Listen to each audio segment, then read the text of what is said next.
Assalamualaikum warahmatullahi wabarakatuh. Perkenalkan, nama saya Anissa Salsabila Daud dengan NIM 9414230081, kelas D jurusan Ilmu Ekonomi Universitas Negeri Gorontalo. Pada video kali ini saya akan membahas tentang multikolinearitas. Apa itu multikolinearitas? Multikolinearitas adalah kondisi dalam analisis regresi di mana terdapat hubungan linier yang sangat kuat di antara variabel independen. Hal ini dapat menyebabkan hasil estimasi model menjadi tidak reliabel. Berikut ada penyebab, dampak, dan cara mengatasinya. Langsung saja ke penyebab multikolinearitas. Yang pertama, variabel independen yang saling berkorelasi tinggi. Misalnya, dua atau lebih variabel independen memiliki hubungan linier yang kuat. Yang kedua, penyertaan variabel dummy yang berlebihan. Penggunaan variabel dummy yang saling tumpang tindih atau redundan. Yang ketiga, kurangnya variasi dalam data. Data yang kurang bervariasi seperti data yang dikumpulkan dalam rentang waktu singkat dapat memunculkan multikolinearitas. Yang keempat, transformasi variabel yang tidak tepat. Menggunakan variabel transformasi seperti log atau kuadrat yang memiliki hubungan kuat dengan variabel asli. Yang kelima, jumlah observasi yang terbatas. Ketika jumlah observasi terlalu kecil dibandingkan dengan jumlah variabel independen. Selanjutnya, dampak multikolinearitas. Yang pertama, koefisien regresi tidak stabil. Nilai koefisien regresi bisa menjadi sangat besar atau kecil sehingga sulit diinterpretasikan. Yang kedua, signifikansi statistik menjadi lemah. Uji signifikansi atau t-test untuk variabel independen cenderung tidak signifikan meskipun variabel tersebut penting. Yang ketiga, standar error meningkat. Standar error yang besar menyebabkan interval kepercayaan menjadi lebar. Yang keempat, kesulitan menginterpretasikan model. Sulit menentukan pengaruh masing-masing variabel independen terhadap variabel dependen. Selanjutnya, ada cara mengatasi multikolinearitas. Yang pertama, menghapus salah satu variabel yang berkorelasi tinggi. Analisis korelasi antar variabel dan menghapus salah satu variabel yang memiliki korelasi tinggi. Yang kedua, menggabungkan variabel yang berkorelasi, membuat indeks komposit atau skor gabungan dari variabel yang memiliki hubungan kuat. Yang ketiga, meningkatkan ukuran sampel, menambah jumlah data observasi untuk mengurangi efek multikolinearitas. Yang keempat, menggunakan analisis komponen utama atau Principal Component Analysis atau PCA. Menggunakan PCA untuk mengubah variabel independen menjadi ukuran baru yang bebas dari korelasi. Yang kelima, menggunakan linear regression atau lasso regression.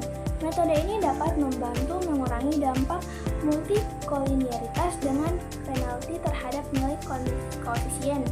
Yang keenam, menggunakan variabel yang lebih relevan. Pilih hanya variabel independen yang benar-benar signifikan dalam menjelaskan variabel dependen. Nah, dengan langkah ini, multikolinearitas dapat diminimalkan sehingga model regresi menjadi lebih stabil dan hasilnya lebih reliabel.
langsung saja hasil interpretasi uji multikolinearitas bertujuan untuk menguji apakah model regresi ditemukan adanya korelasi antara variabel bebas atau independen. Nah, ini dia ada tabel koefisien. Syaratnya yang pertama, jika nilai toleransi lebih besar dari 0,10 artinya tidak terjadi multikolinearitas. Yang kedua, jika nilai FIF lebih kecil dari 10,00 artinya tidak terjadi multikolinearitas. Jadi langsung saja hasil uji multikolinearitas. Yang pertama, tingkat pengangguran terbuka untuk nilai toleransinya sebesar 0,215 dan nilai F-nya sebesar 4,649 yang artinya keduanya menunjukkan tidak terdapat multikolinearitas.